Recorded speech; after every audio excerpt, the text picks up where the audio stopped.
Rumi is said to be the most influential poet in the world, even though his poetry was written 800 years ago. So, and you can see why. I mean, here's a man who was born in Pakistan, had to move to Konya with his parents because of all kinds of wars and things going on. And so he's in Konya in present-day Turkey, and he's this scholar. He's this Islamic scholar who can quote everything. He's really got it down. And he meets Shams of Tabriz, this mystical man who comes in. And he takes Rumi's books and he throws them into the water. He says, you don't need that.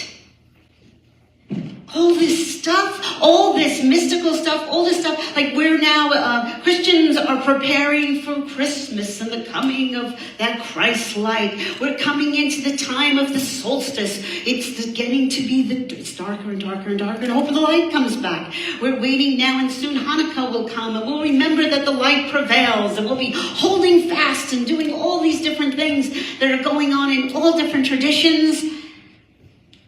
But do we have any of it in our hearts?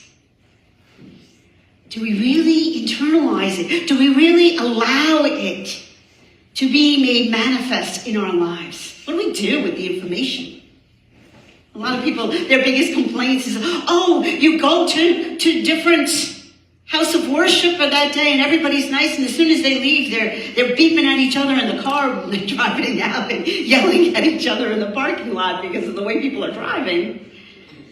So we need to internalize it. So Rumi was standing there, and Shams was saying, it's nothing. Throw it away. You need to have it in your heart. This relationship with the divine needs to be in your heart. You need to be able to know it as the beloved. And so Rumi wrote poetry after poems and poems. But it wasn't until Shams took the book out of the water, because he saw how much it hurt Rumi to have his book, get all his work, and all soaking wet. In those days, that was a big deal to get your writing everything out. And it made it dry. Dried it up. Magic, right? We all want that miracle. Show me. Walk on water. Then I know it's real. But Rumi did something else. He looked into Shams's eyes and he knew, my beloved, you see what we talk about. Allah Akbar. The divine is great. It's great. La ilaha illallah. There is nothing but the oneness. We are all in this together. And this beloved, this energy, this light, this love, it holds us all together. So Rumi writes, come, whoever you are, wanderer, worshiper, lover of leaving. Keep coming back. Try again. So you didn't get it right in the parking lot. Come back inside. Come back inside and be giggly and happy and lovely and wonderful. Because we forget how to do that and how to be that. And we need to be that. He says ours is not a caravan of despair. Right? Come, even if you've broken your vows. Because we do it, I didn't get it right. And then we spend the rest of the day beating ourselves up because we didn't get it right. No, just come back. Over and over again. Keep coming back. And he says that in a lot of those words of wisdom that we have, and the different ways. Don't go away, come near. Don't be faithless, be faithful. Find the antidote in the venom. He doesn't promise all lollipops and roses, right? He tells us of the guest house and how we should be with the guest house. Every morning it comes. And what could come? A joy, a despair? Things come that we don't like, but come in. Come on. We want to live a spiritual life. We come here, Gathering of Light, and we learn spiritual tools for sacred living. What is sacred living? It is full living. It is embracing living. It is knowing the beloved, being in that, being able to take in all that is in life. I remember somebody was asking, I think it was Sadhguru, I'm not sure. He says, how can we be happy all the time? And Sadhguru says, why do you want to be happy all the time?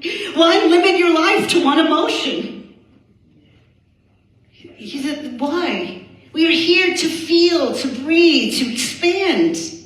Rumi tells us that the wound is where the light comes in.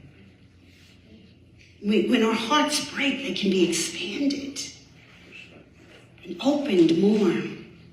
That challenge. But in that challenge, not to forget that we are that drop that has the whole ocean in it. And the whole ocean of the divine is wooing us, wanting us to come back. Come back, come back. Come back. In another poem, he talks about that idea of the flute. We all know the flute is so haunting, right? We hear that from spiritual, it's a real spiritual sound, that haunting flute. And Rumi says, let us listen to the reed and the tale it tells, how it stings of separation.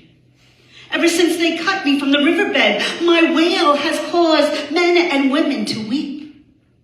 See, he saw it differently. As they cut that reed to make that flute, he wanted to be reconnected. So as it plays that music, it calls to each and every one of us to go to that place again that we know of wanting connection, that separation from the divine. It makes us weep. He says, I want a heart torn open with longing to share this pain of love. Whoever has parted from its source longs to return to that state. He says, come close, closer, even closer. How will this resistance last? If you are me and I am you, what separates you from me? We're the light of God, God's mirror. So why do we struggle with ourselves? And with one another? Why does one light escape from one another? Come release yourself from this ego.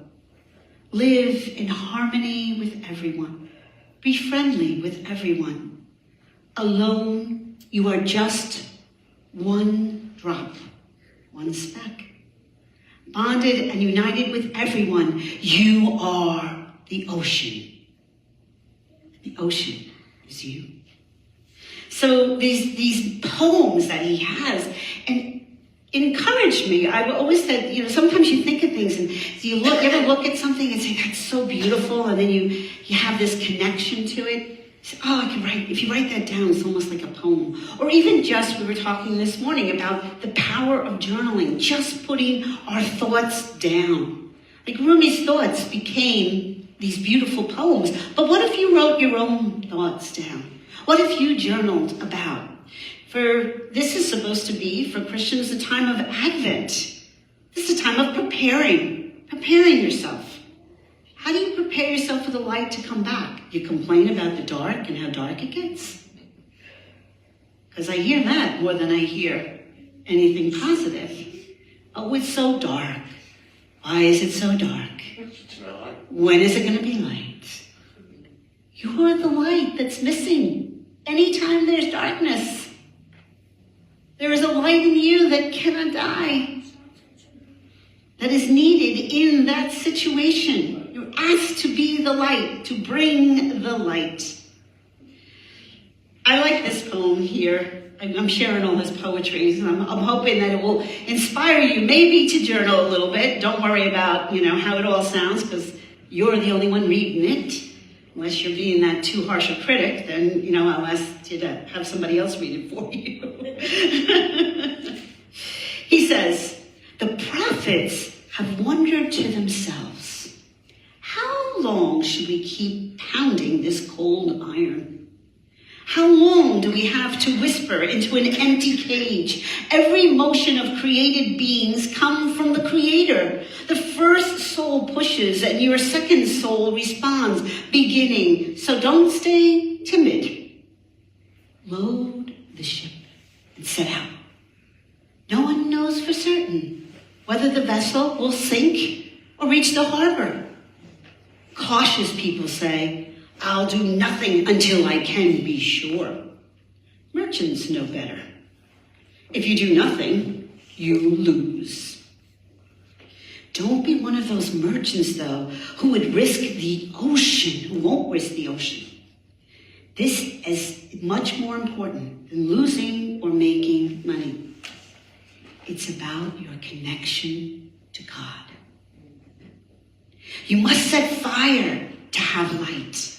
Trust means you're ready to risk what you already have. Think of the fear and hope about your livelihood. They make you go to work diligently every day. Now consider what the prophets have done. Abraham wore fire for an ankle. Moses spoke to the sea. David molded iron, and Solomon rode the wind. Work the invisible world at least as hard as you do the visible. Work the invisible world at least as hard as you do the visible. Be companions with the prophets, even though no one here will know that you are, not even the helpers. You can't imagine what prophet will come when one of those generous ones invite you into his fire. Go quickly. Don't say, but will it burn me? Will it hurt? Go. So it's that fun way that the prophet, with a poem and, poetry and this idea of the divine being the beloved. It's just so beautiful. I'm hoping you're getting so much out of this and you take home today some really wonderful spiritual tools from RUMI. Think about it. Yesterday I was clever, so I wanted to change the world. Today I'm wise, so I'm changing myself. Just take that one for the week. You don't need to take any more. This is the beauty of this. And again, putting it into place. But one thing that I did find that I hadn't seen before was that RUMI wrote a poem about Christmas. See, in Konya, he was... also, RUMI, for those of you who don't know, was part of the Whirling dervishes. So it was that idea of whirling. And when the dervishes, when they whirl, right, so usually they have the big white hats and the white outfits on and stuff, but and they're usually men, but the women will have scarves, so they'll have much more fun with that and doing the scarves.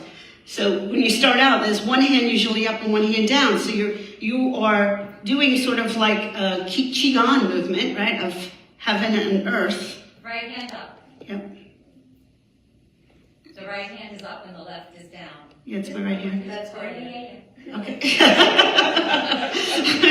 You're looking at the wrong way. So anyway, and it's a movement where you're looking at your hand and seeing that line drawn up to the divine, right? So you're seeing that light drawn up, and then it's sort of like a push around on your feet, right? So you're kind of pushing around like this, so like a twirl like that, and you're watching and going like this, and you're going around. And we were able to, when our visit to Konya, watch dervishes whirl. I think it was 3 hours straight. They did not stop whirling. They didn't get dizzy? They didn't get dizzy because you're not dizzy. You're in a, if you can visualize, it's like a white light tunnel. It becomes like this white light, and you become contained in it. So the whirling only holds the perimeter of the tunnel in creating that. And you have this experience of being like in that presence of the oneness. So you can see the benefits of doing these practices where you can really make it all come alive for you. Maybe we'll try a little bit later on. Laurie had brought in some scarves and stuff, so if anybody wants to play around. But I want to tell you this poem of Christmas by RUMI. Whatever faith you are, originally, I like to say my faith is love, so give me a tradition. Something about Christmas Eve, and there's a stillness at night. because where we live, a lot of people are very quiet that time of year, because we live in a predominantly Christian area. So it was always very still. And there was something about that stillness and that quiet, where you can go out and walk, and it's quiet. And as a kid growing up in the Bronx, to have a still night, and quiet, wasn't always like that. So it was very special to be in that stillness and that quiet. So RUMI writes, and he's talking about the early morning. There is a morning where presence comes over you, and you sing like a rooster in your earth-colored shape. Your heart hears, and no longer frantic, begins to dance. At that moment, soul reaches total emptiness. Your heart becomes merry, miraculously pregnant, and body, like a 2-day-old Jesus, says wisdom words. Now the heart turns to light, and the body picks up the tempo. Where Shams Tabriz walks, the footprints are musical notes, and holes you fall through into space. So it's that bringing it all back. And we're all on a pilgrimage, every one of us, as we do our life's work. And this, where he says, I am wind and you are fire, says, oh, you've gone on pilgrimage. Where are you? Where, oh, where? Here is the beloved.